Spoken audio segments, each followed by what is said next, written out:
Европската Унија ќе го отвори прашањето за долгорочен престој во Шенген за професионалците кои мора да се движат меѓу земјите членки поради работа. Меѓу нив има и возачи од трети земји, чии компанија од 4 држави во моментов протестираат.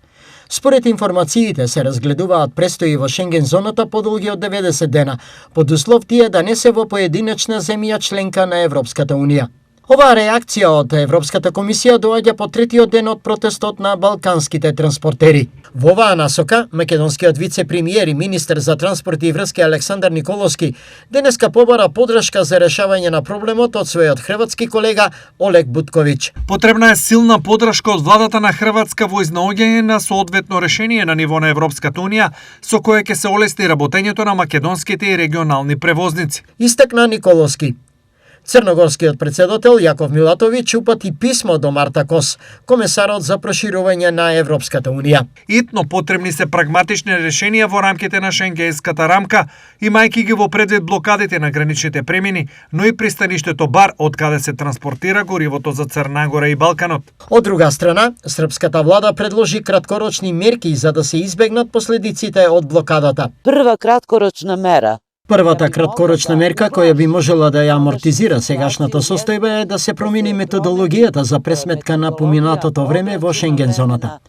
Да не се веќе пресметуваат деновите, но само часовите, минутите, па и секундите, но да не се пресметува пак времето поминато во така нареченото пасивно возење, односно времето поминато во чекање на граница или паркирање на соодветен паркинг во Шенген зоната. Според министерката Софрониевиќ се очекува до крајот на оваа недела Европската комисија да одржи состанок на кој ќе се разгледува прашањето на транспортерите од Балканот.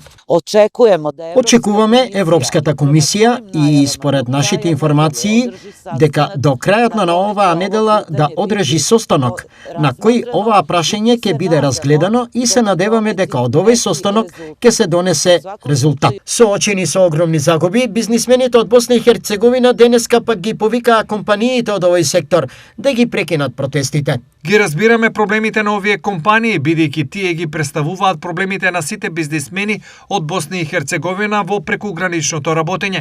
Блокадите создаваат сериозен ризик од нарушување на синџирите на снабдување, што неизбежно води до повисоки цени на стоките и нарушување на економскиот баланс на Босна и Херцеговина. За Венко Филипче, председателот на Социјалдемократскиот сојуз, виновник за состојбата со транспортерите е македонската влада. Ако Европската Унија јасно кажала дека ги минува плановите, регулативите за движење, введување на електронски систем минатата година, прашањето што ние направиме. Очигледно е дека владата не прави ништо, а не правејќи ништо ние ќе бидеме се поизолирани, граѓаните ќе имаат се поголем проблем. И не се само превозниците.